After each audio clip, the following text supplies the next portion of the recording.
camarades membres des différents gouvernements de l'AES, chers participants donc au premier sommet des chefs d'État de l'AES, bonjour.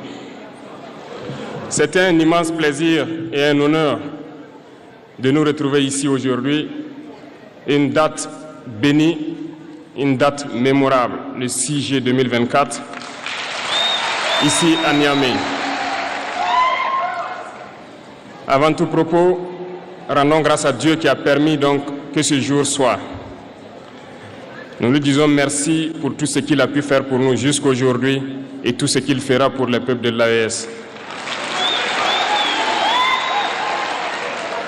Permettez-moi également de rendre hommage au peuple nigérien.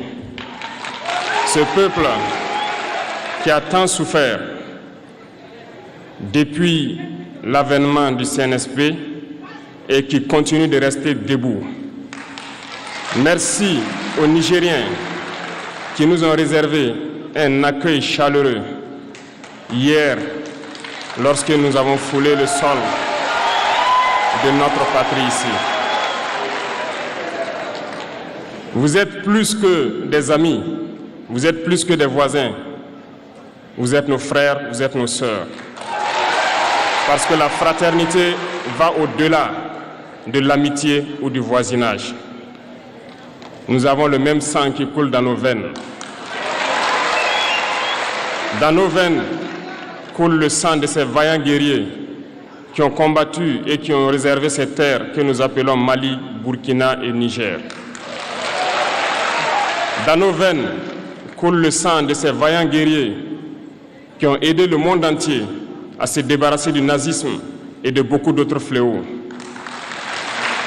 Dans nos veines coule le sang de ces vaillants guerriers qui ont été déportés d'Afrique vers l'Europe, l'Amérique, l'Asie ou je ne sais encore, et qui ont contribué à construire ces États pendant l'esclavage.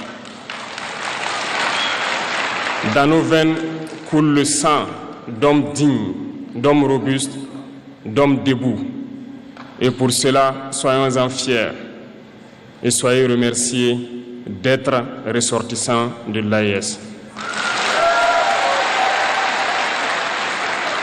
L'Afrique, ce continent qui a tant souffert et qui continue de souffrir du fait des impérialistes. Ces impérialistes n'ont qu'un seul cliché en tête. L'Afrique est l'empire des esclaves. C'est comme ça qu'ils voient l'Afrique.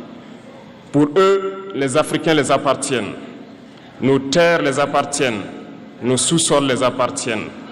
Ils n'ont jamais pu changer de logiciel jusqu'à aujourd'hui.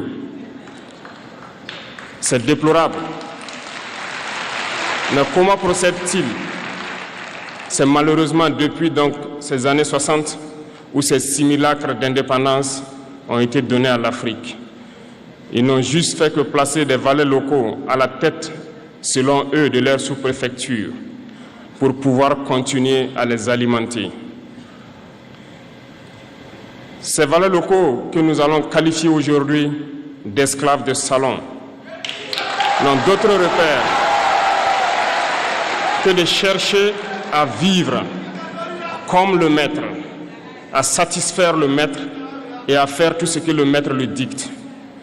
Ils volent, ils pillent nos États, amènent tout chez le maître et leur richesse est conservée chez le maître. Ils font tout pour vivre comme le maître et toujours le satisfaire. Lorsque le maître commande, ils exécutent. Savez-vous qui sont ces esclaves de salon? Eh bien, nous allons vous expliquer ce que c'est. Ce sont des individus qui n'ont aucune dignité, qui n'ont aucune morale, qui n'ont aucune personnalité. Mais le maître esclave a toujours su identifier ces individus. Ils sont toujours prêts à trahir leurs frères pour satisfaire le maître. Ils nous ont trahis depuis l'indépendance et d'autres continuent jusqu'à aujourd'hui à nous trahir au profit de leur maître. Ces individus continuent toujours, contre vents et marées, à piller l'Afrique, à aider le maître à piller l'Afrique. Ils se plaisent à le dire chaque année Dans leur sondage économique, le Burkina est le pays le plus pauvre, le Mali est le pays le plus pauvre, le Niger est le pays le plus pauvre. Nous sommes classés parmi les derniers. Très bien, si nous sommes aussi pauvres qu'ils le disent, mais quand est venu le moment de prendre nos responsabilités, nous avons demandé à ces maîtres de quitter les lieux.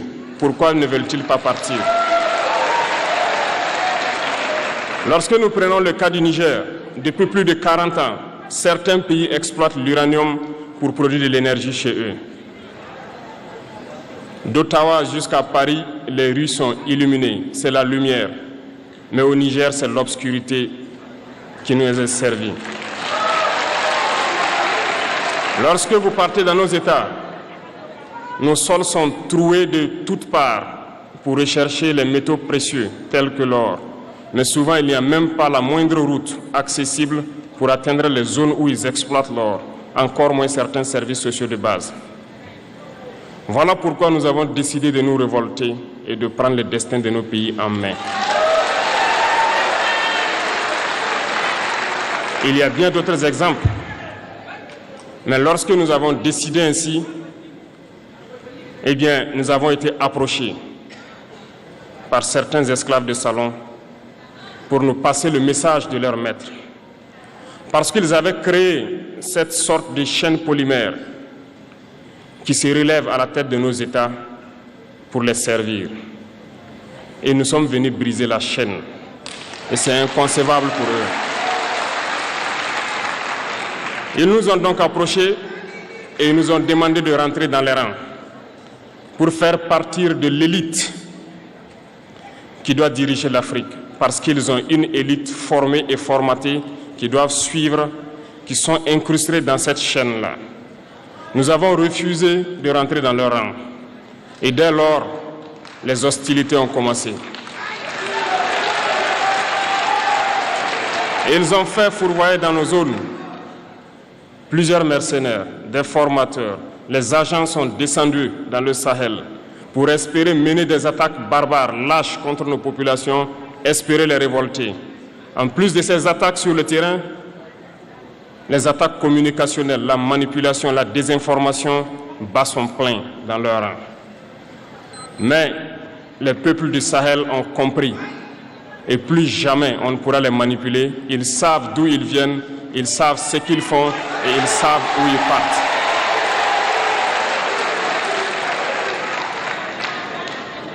Nous n'allons plus permettre cela. Les gens sont éveillés et les gens se battent aujourd'hui, pas pour nous-mêmes, mais pour les générations à venir. Et merci à tous pour le combat qui est livré. Cela ne nous fait jamais pleurer. Nous n'allons pas trembler. Nous allons affronter. Nous allons nous battre pour l'indépendance réelle, pour notre liberté. Parce que pour faire peur au peuple de l'AES, ces individus n'ont que 3 termes dans la bouche: démocratie, liberté, droits de l'homme. Bien sûr, leurs valets locaux ne sont élus que dans un processus démocratique, libre et transparent selon eux leurs valeurs. Quoi de plus normal qu'on veuille nous imposer cela, parce que c'est eux qui édictent les règles. Très bien, nous avons décidé de nous assumer. Voilà pourquoi un 26 juillet 2023, lorsque le Niger a décidé de tourner la page, les esclaves de salon et leurs maîtres sont montés sur les grands chevaux. Ils ont mis leurs valets locaux en avant et ont décidé de mener une guerre contre le peuple nigérien. Nous avons donc dit, quiconque osera s'en prendre au Niger nous aura en face, parce que nous mènerons une guerre sans merci jusqu'à la dernière goutte de sang pour quiconque osera s'attaquer à nos États.